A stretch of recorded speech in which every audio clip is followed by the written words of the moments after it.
both sides of my mind, you know, respect, I'm telling you. Respect it, though. Respect my mind, I'm telling you, though. You gon' respect my mind, though.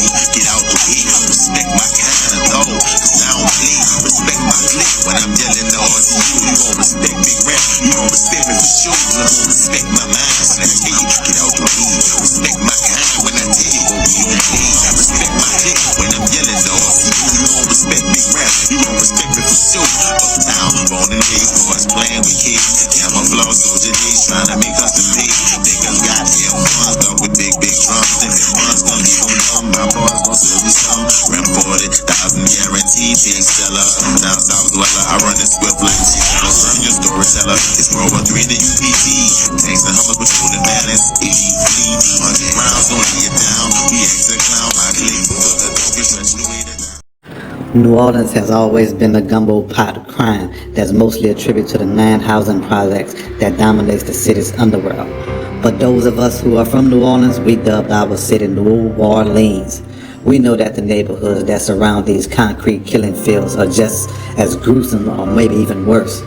When it comes to the area of New Orleans that's riddled with crime and is known for breeding a slew of notorious gangsters, steppers, and big timers, you better believe Dirty Walls and Laperouse, La Harpe and North Russia Blade Street, which sits in the hearts of the Seventh Ward, is no place to take lightly, and it's the home of the Seventh Ward soldiers.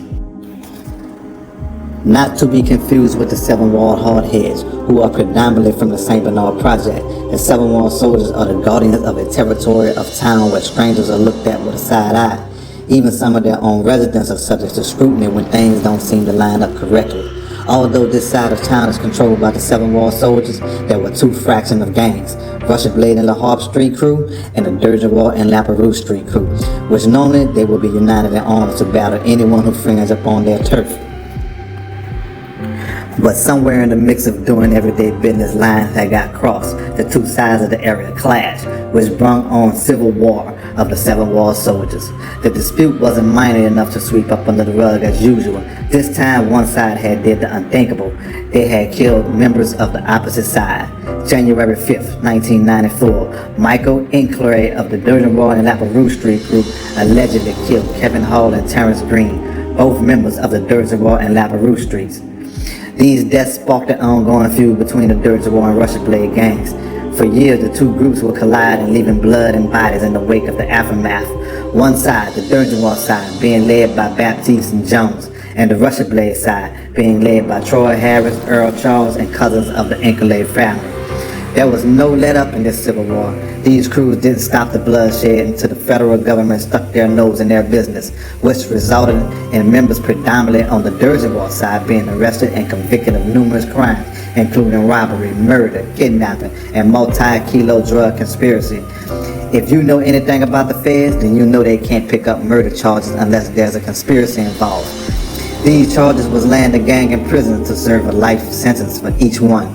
But after 20 years in prison, the gang found loopholes in their case, stemming from lying witnesses and corrupt district attorneys who were hell-bent on sending the group to prison for the rest of their lives. Drug gang wins resentencing.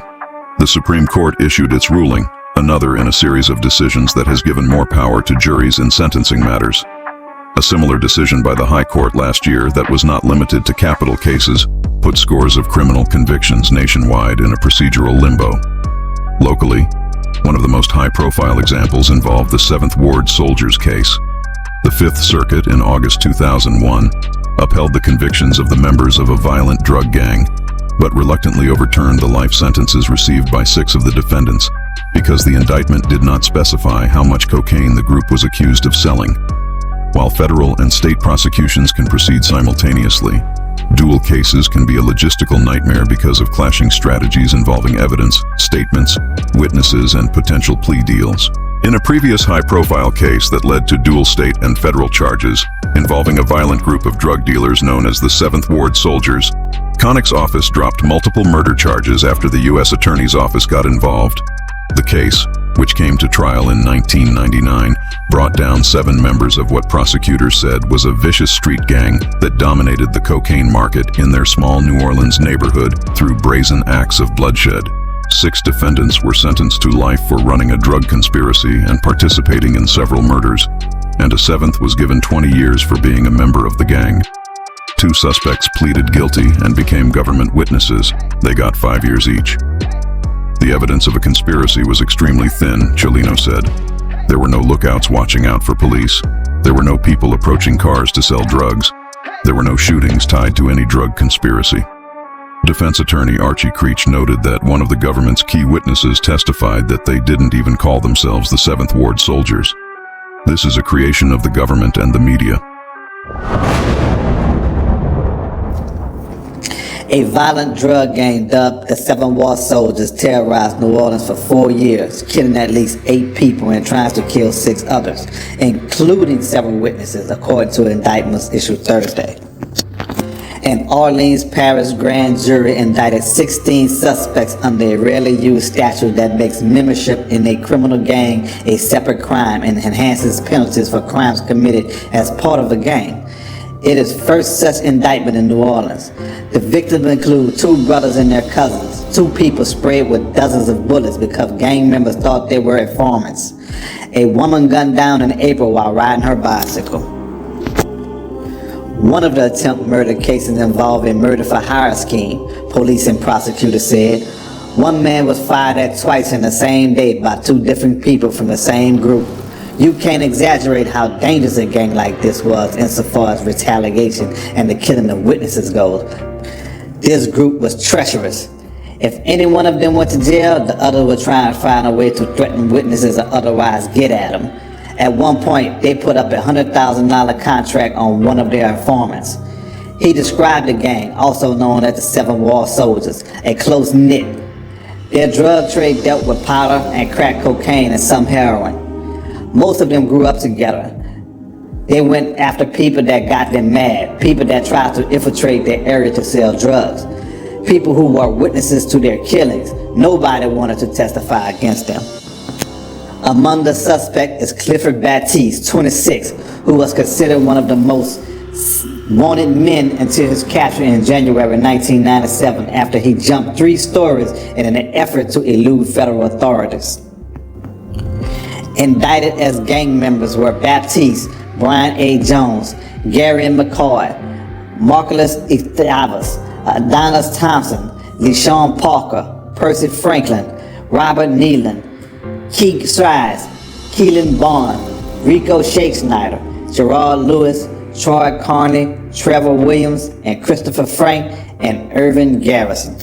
According to indictments, members of the gang killed Michael Enclair on January 6, 1994, Joseph Enclair on February 22, 1996, Terrence Green on June 11, 1996, Philip Enclair on July 12, 1996, Albert Dortaz on April 15, 1997, Anne Marie Fields and Joseph Locks on February 17, 1998, and Fatima Walters on April 30, 1998. The members also tried to kill Lashari El Amin, Dale Womack, Mitch Enclair, Eric Charles, Troy Harris, Henry Jefferson between January 1994 and December 1997. They killed Joseph Locks and Ann Fields on North Durgenwall Street, blew their heads off because they suspected them wrongly of being informers, one witness said. Lashara El Amin was a witness to one of their killings, and her testimony put one of them in jail. So they shot her, leaving her paralyzed. But we put her in the hospital under an assumed name, and they couldn't get at her. So what do? They did the next best thing and killed Fatima Waters, her sister, to send a message to the family. A police officer who was on the scene said, "I've been a police officer for 25 years, and this is the most violent gang I ever encountered. It was the worst thing I ever seen," said the mother of El Amin and Waters, who asked her that her name not be used. With Fatima, it was overkill. They probably killed her with the first headshot, but they just kept on shooting. All those names are charged with gang activity. Some also are charged with murder, and others are charged with attempt murder. Jones, who witness described as the ringleader, and Baptiste were charged with the most crime. Jones was charged with 2 counts of second-degree murder and 5 counts of attempt murder. Baptiste was charged with 4 counts of second-degree murder and 4 counts of attempt murder. The government presented evidence at trial that an open-air drug market existed in the 7th Ward beginning in the early 1990s. Witnesses testified that a group of crack dealers sold drugs near the intersection of Dorgenois and La Perouse streets, the Dorgenois group. Witnesses identified all of the gang members except Gary and McCoy as crack dealers. Although no witnesses saw McCoy selling crack, McCoy reportedly associated with group members in the area. Witnesses testified that another group of crack dealers sold drugs near the intersection of Rocheblave and La Harpe streets, the Rocheblave group. This group included Troy Harris, Earl Charles, and cousins of the Enclard family. A government witness associated with this group testified that the members bought drugs as individuals and did not collude to sell drugs. Baptiste and Jones led the Dorgenois group. Jones brought most of the crack into the neighborhood and sold it to other members. Baptiste was almost on the same level with Brian Jones and also provided drugs for the group. Members of the Dorgenois group styled themselves as the 7th Ward Hardheads, or the 7th Ward Soldiers. McCoy bragged to Davis LeBouef, a fellow inmate in 1998, that he dealt heroin and crack with a gang that called itself the 7th Ward Soldiers. The government presented letters that Frank had received referring to Hardheads, or Soldierz, and 7th Ward Soldierz. One of these letters was from Parker. The government initially charged Adonis Tompkins for conspiring with the appellants, but it allowed him to plead guilty to misprision in exchange for testimony against his friends. Tompkins testified at trial that all of his friends except McCoy sold crack. He knew this because we all sold drugs together, you know. Tompkins further testified, however, that he considered himself an independent actor who sought to purchase drugs at the lowest price. Tompkins was supplied by Baptiste, Jones, and Sheck Snyder, as well as by Troy Harris of the Rocheblave group. In bad weeks, he sold an ounce of crack. He said that he did not know of a 7th Ward Soldiers organization. Tompkins believed that Sheck Snyder sold drugs for his own personal benefit. Thomas Enclard, a member of the Rocheblave group, testified that he purchased drugs from Baptiste 15 to 20 times. He testified that he purchased drugs from Jones 8 to 10 times, typically in $50 or $250 increments, but at times in quantities of about an ounce. Earl Charles, another member of the Rocheblave group, testified that Baptiste, Jones, and Sheck Snyder sold halves, 1/2 of an ounce of cocaine base, or approximately 14.1 grams and quarters, while Frank, Franklin, and Parker sold crack in smaller rocks. Police officers searched the homes of several of the gang between 1997 and 1998. In December 1997, they seized a sawed-off shotgun, an assault rifle, a 357 pistol, and bags of AK-47 ammunition from Parker's house. Several months later, a second search of Parker's house produced 29 shotgun shells. In May 1998, officers found a pistol, a balance scale, 2 bags of AK-47 ammunition, and $36,000 in cash at Jones's house. Jones initially disclaimed the money, but then asserted that the cash was from the recent sale of 2 vans. Jones admitted at trial that at the time of the search, he could not recall the purchasers of the vehicles. He testified that he did not give the purchasers title to the vans because his business owned the vehicles. Witnesses testified that the Dorgenois and Rocheblave groups coexisted peacefully until 1994. On or about January 5, 1994, however, Michael Enclard of the Rocheblave group killed Kevin Hall and Terrence Green. Green and Hall were close to Baptiste and Jones, and their names appeared under RIP in several of the 7th Ward Soldiers' letters that Frank received. A witness testified that an angry Baptiste inspected the scene of Green's and Hall's deaths. Some of the gang went on a series of shooting sprees against members of the Rocheblave group beginning January 6, 1994. Baptiste and Jones drove up to and repeatedly shot at a minivan containing Harris, Charles, and Leonard Phillips. Jones was wielding an SKS rifle, an assault rifle similar to an AK-47. Jones, armed with a gun, chased Michael Enclard into a store that same afternoon. Witnesses heard shots and then saw Jones emerge. Thomas Enclard went into the store and found Michael Enclard's body. Jones later said that he shot Michael Enclard for killing Jones's friends. Tompkins testified that Baptiste and Gernard Lewis V approached him on February 22, 1996, looking for members of the Enclard family. Tompkins heard shots a few minutes later and saw Lewis running. Dale Womack, a cousin of the Enclards, saw Baptiste and an unidentified man stand over Joseph Enclard and shoot him to death. Womack's mother testified that on July 12, 1996, Baptiste and 2 other men came to her house looking for Philip Enclard. Dale Womack dropped Philip Enclard off at a street corner that night and drove to a nearby gas station with Thomas Enclard. Womack heard shots and saw Baptiste chasing Philip. Thomas Enclard testified, however, that he was with Womack the entire time and did not hear shots. He testified that the police were already present when he and Womack arrived at the scene of the shooting. A police officer arrived on the scene within 3 minutes of receiving a call. Dale Womack and Thomas Enclard testified that Baptiste, Frank, Jones, and Parker blocked their car and fired shots at them on August 14, 1996. Frank and Parker later admitted to Tompkins that they had been in a firefight with Womack and Enclard.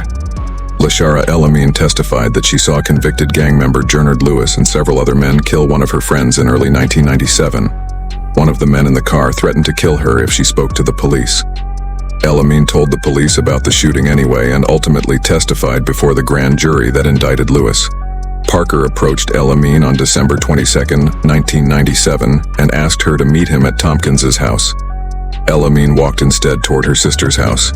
Tompkins and Frank intercepted her, and Frank shot her, leaving her paralyzed. A police officer testified that El-Amin identified Frank, Parker, and Tompkins in a photo lineup following the shooting. Tompkins confirmed El-Amin's account.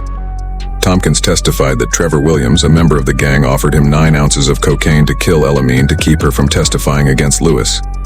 After the shooting, Williams gave him only half of the promised cocaine to share with Frank and another participant. An assailant shot and killed Fatima Walters, El-Amin's sister, in the 7th Ward on April 30, 1998. A police officer testified that he found a bicycle lying next to Walters' body.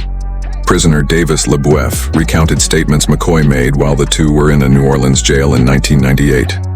LeBoeuf, though not tied to the alleged conspiracy, was already acquainted with McCoy at the time of their prison conversations. McCoy admitted that he shot Walters in retaliation for El-Amin's testimony against the 7th Ward soldiers. McCoy also stated that Walters was riding a bicycle at the time.